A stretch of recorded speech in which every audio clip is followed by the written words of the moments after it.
cela montre l'applicabilité effective de l'état de droit. La victoire de M. Vital Kamerhe montre une gymnastique qui est juridictionnelle et qui est juridique. Pourquoi j'ai dit une gymnastique juridictionnelle et juridique? Parce que le procès Vital Kamerhe nous a permis, moi et les communs des mortels, à pouvoir naviguer dans plusieurs règles du droit de la République démocratique du Congo. Le procès Vital Kamerhe a permis aux communs des mortels et nous autres à pouvoir connaître les différentes juridictions de la République démocratique du Congo. Aujourd'hui, le procès Vital Kamerhe étant à sa fin, n'a connu aucune entorse du plan de vie légal parce que tout a été respecté correctement. Si tout a été respecté, pourquoi est-ce qu'au niveau de la Cour de cassation, on a parlé des irrégularités? C'est même ce qui a conduit à l'acquittement de Vital Kamerhe. Vous saviez... violation des textes. Non, on n'en parle pas de violation des textes, mais on parle d'une manière... non, comment on dit ça? D'une manière...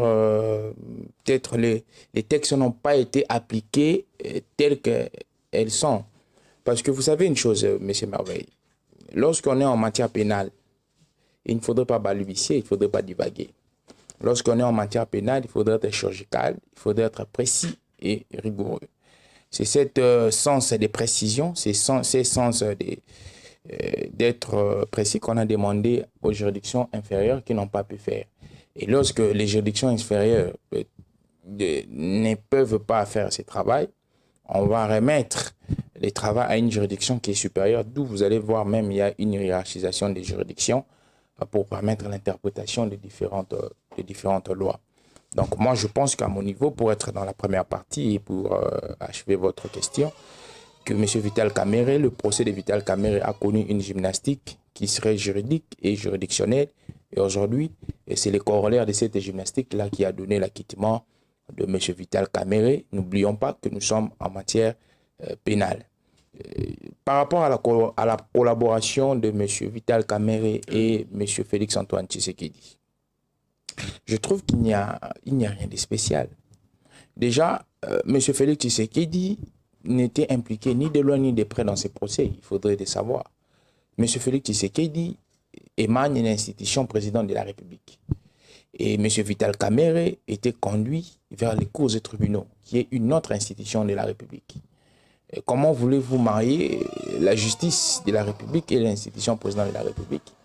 Parce qu'on vous dit une chose, que les institutions sont autonomes et indépendantes. Donc, ils prennent leurs décisions par libre indépendance et par libre autonomie. Donc, M. Félix Tshisekedi n'était impliqué ni de loin ni de près. Aujourd'hui, M. Vital Kamerhe, qui est libre, ce n'est que normal, étant que partenaire privilégié du chef de l'État, qu'il parle. Ils ne sont pas des ennemis.